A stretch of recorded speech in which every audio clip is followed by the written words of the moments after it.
And for your sir, your name? Emmanuel. Oops. Alright, and then isang sausage roll. For you. For here. Yes. Pero tatanggalin mo muna yung Thank you.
First agenda done, ang mag-claim ng rewards sa Starbucks. So, I do have few errands today, kaya dito na lang din ako sa BGC Mart, lalakad-lakad.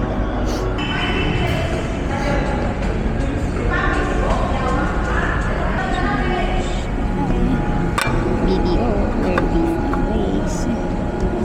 So, out of service. Hopefully this works.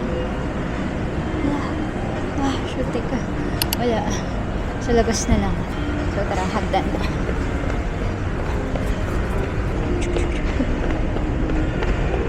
Wala.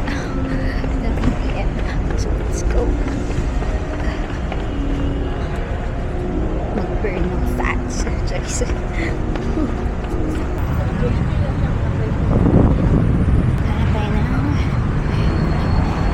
BDO ATM.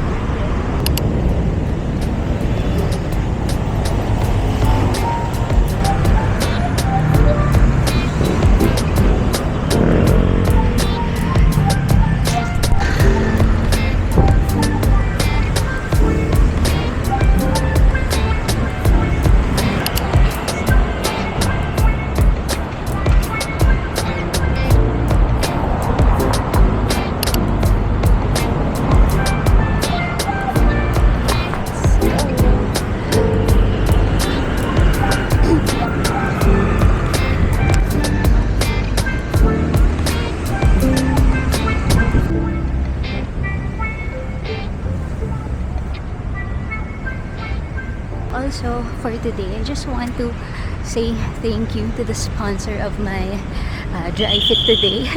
Thank you so much, Faye and Ina Ballers. No? So, yeah. Yan.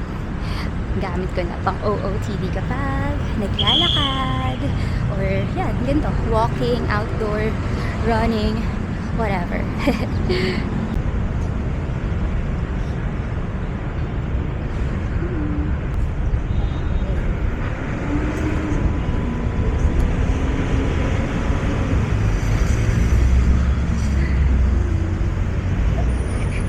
Ayun nga, makulimlim. So, I think it's time to go home. No? Medyo nakapagpaaraw naman na ako, may movement na ako for the day. So, I think okay naman na umuwi na, no? Yan. So, yeah, that's it. Thank you so much for coming with me. Ha, o diba? Doon siya dyan ka kanina nakadikit. Tapos ito lang yung screen. O diba? Napaka-handy nitong Insta 360 Go 3S. Pang vlogging, lalo na pang ano to, camera for shy type people like me. So let's go home. Guys.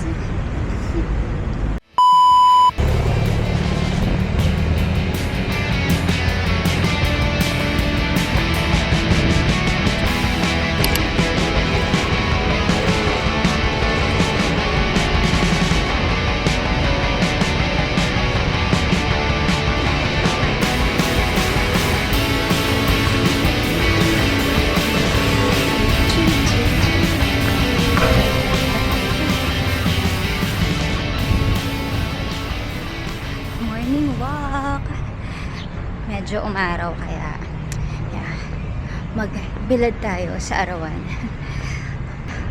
So healthy pa tong sunlight kasi nasa 7:30 pa lang. So, pwede ba? Right?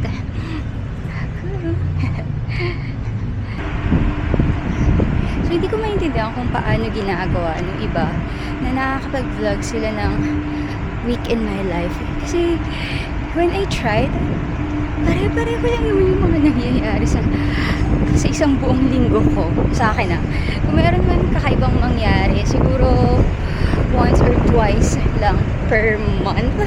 So, yeah, mostly, ayan, ganito, maglalakad, mag-exercise sa bahay, kakain, pupunta ng palengke, magtatrabaho, matutulog. So, wala. That's just the typical week.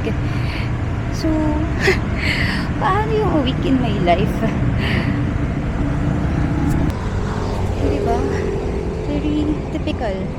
Lakad, same route, almost same view. I think that is the true meaning of romanticizing your life. Peaceful lang din ang ganitong walk, yung wala masyadong tao. Kasi nga, it's weekdays.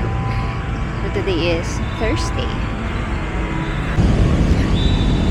One thing na na-realize ko, kahit gaano pa kalaki yung sahod mo, kailangan nag-i-invest ka sa sarili mo.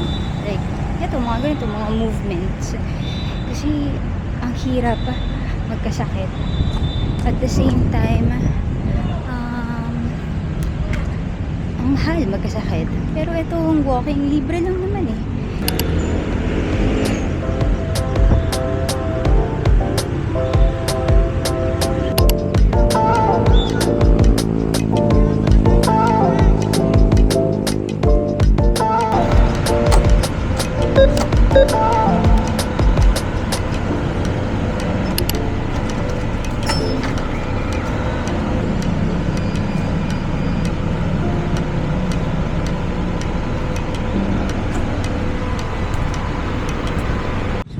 Bagay na hindi lang tayo palaging nakaupo or nakahiga.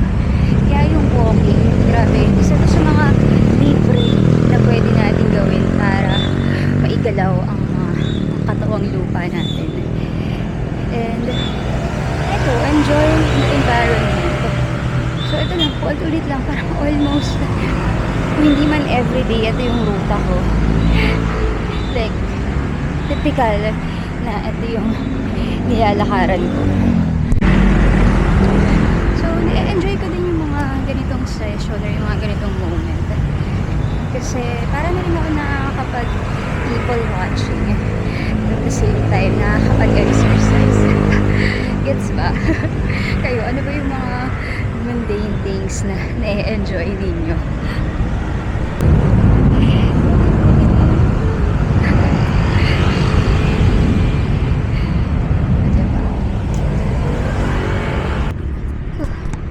So, sakto lang din kasi medyo mainit na, no?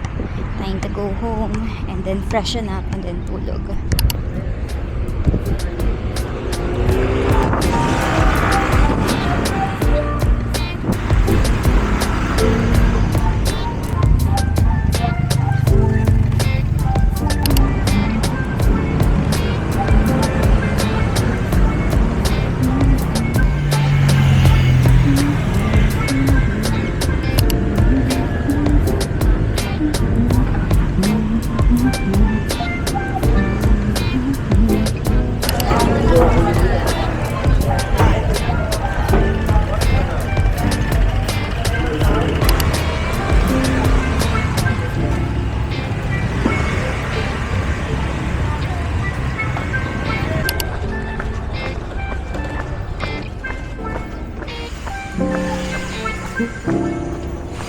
Alright, so done with the 5 kilometers na lakad.